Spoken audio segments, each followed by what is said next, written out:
Okay, foundational things. Get sunlight in your eyes in the morning, especially on cloudy days, as many days of your life as you can, and make it a pleasurable thing. Yeah. Right? Just get up and get outside, get out on a porch, get outside, take sunglasses, just do it, right? Most days, if not every day. Try and get your sleep right. Now, younger people with different schedules, don't give up a social life, but, try and get a good amount of sleep. Get good at that. Some people are great sleepers, some people aren't. Very good idea, if you want to be healthy, to do 3 days a week of weight training. We're talking about 10 minutes of warm up and 50 to 60 minutes of working out. If you want, we have a schedule that encompasses all this. It's on hubermanlab.com. You get it free. There's nothing to sell here. It's just like a fitness toolkit. Then we have a sleep toolkit. All that's zero cost. Oh, wow. You just download it as a PDF, 3-pager, so you don't have to listen to me talk. Yeah. Then I would say 3 days a week of resistance training, and train your legs, guys. Come on. Come on.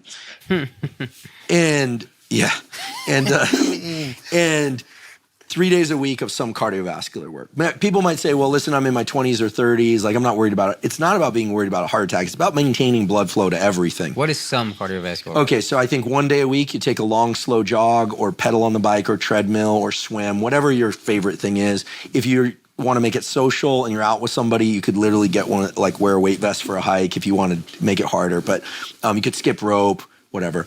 The other cardio day, sprint. It's real easy. Find a patch of land, sprint for 30 seconds to 45 seconds, then walk back for a minute to 90 seconds, sprint again, do that 5 to 10 times.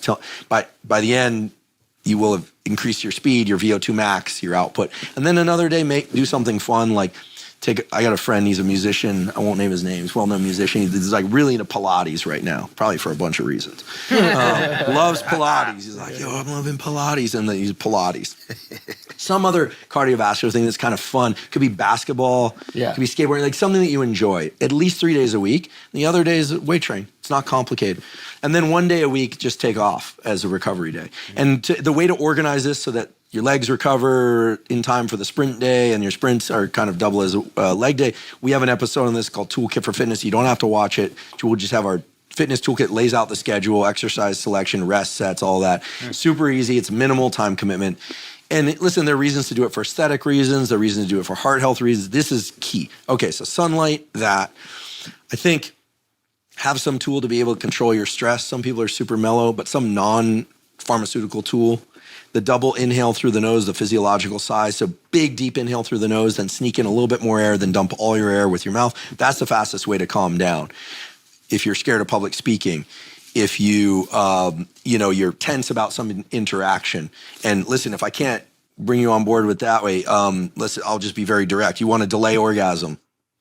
It works for that too. Because remember, orgasm is an increase in the what we call the sympathetic tone of the nervous system. It's actually kind of like the stress response. And then comes the relaxation afterwards. So, it's sort of if you need an incentive. For real. Well, and in the tantric community, they talk about using this type of breathing for couples to be able to have sex for long periods of time, to be able to explore the different forms of sensual connection. So there you go, physiological side. I had a joke about too. that. Oh yeah, that's great. Well, there is something called retrograde. You know about the retrograde ejaculation thing, right? No. Well, this is crazy. So and I have a story that you have to be careful with this, not to get too wild with this. So there is this thing about, there's a lot on the internet about semen retention and chi, right? Yeah. After orgasm, here we're talking about males and females, but in males, after ejaculation, there's an increase in the hormone prolactin, which makes you very mellow.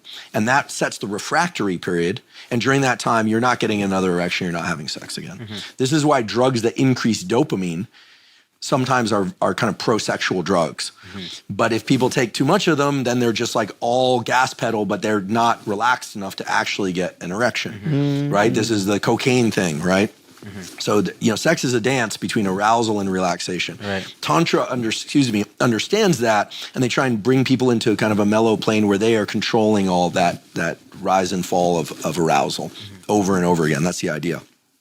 So there is this notion of certain Asian cultures have talked about retaining chi by, instead of allowing semen to leave the body during orgasm, they there's a practice of pulling it back in by inhaling and clamping essentially the muscles around the prostate.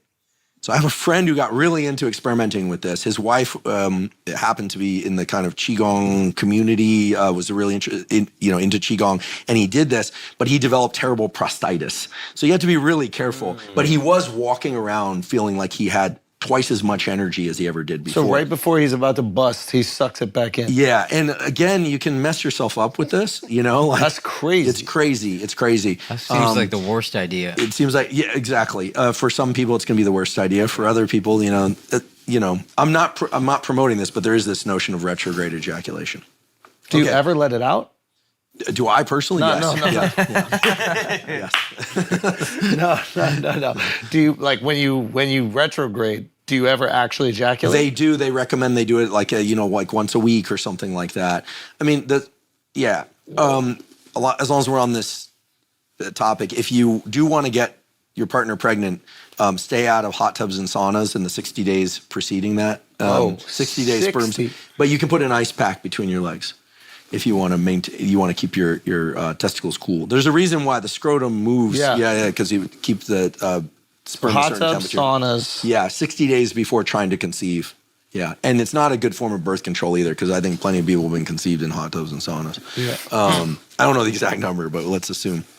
So we got sunlight. We got somehow we got into retrograde ejaculation. We got sunlight, exercise, stress control through physiological, the double inhale, long exhale through the mouth. Try and be a nose breather and not a mouth breather. Listen, I also think it's a really good idea, in addition to seeking good social connection, et cetera. I think it's good to have some practice that makes you more resilient. And I'm a big fan of cold showers and ice baths and cold. They have great banyas here in New York. Yeah. And, put yourself into uncomfortable cold 3 or 5 days a week. It's not about the metabolism increase as much as is the mental training of doing something that sucks. I mean, David Goggins has this right. And actually, this brings us back to the importance of story. I mean, David is a guy who just keeps pushing himself to do the hard thing. But I think the reason he's so effective as a communicator is because we understand that he had to go through a journey that was incredible, from being this 300+ pound guy to that, and he's still doing it. So we're like in his story. He's still going. And so I think all of us would do well to push ourselves to be uncomfortable. And then in the cold, what's beautiful is after you get out of the cold, and I like to end on warm shower, you do a minute or 3 minutes of cold or get in the ice bath or whatever it is, you get this huge long-lasting surge in dopamine that sets your mood and your positivity for hours and hours. This has been shown by data. Wow. And so I think it's a wonderful tool. And these are basically zero-cost tools. They take time. Yeah. I wish I had developed these tools in my 20s. Yeah. I built them gradually. I've been working out a long time and little things here and there. But if you start them early, they stay with you. And I always think the best way to outperform everybody in your business, or at least keep up in very competitive business, and Joe Rogan is a beautiful example of this, is to take excellent care of your health. Yeah. Think about 3 or 4 4-hour podcasts a week, plus the comedy thing. But it's superhuman. Yeah. Plus UFC. You're doing this, like, people who are really good at their craft invest in taking really good care of themselves. Yeah. And then, of course, that includes avoid toxic relationships. Mm-hmm. Just avoid them. They ruin people's lives. They'll ruin your life. Like, just do your best to be in healthy relationships, and then everything's good. And I don't say that lightly. Like, that's a big one. Mm-hmm. I've seen so many people who were doing great, but because they got caught up in some drama, they just nosedived the whole thing. So those would be the recommendations. There are a bunch of others, and I'll keep spouting them out on the internet. Dr. Motherfucking Huberman. Just saved your life, okay? You could do all that stuff, or you could just go get peptides like the rest of us.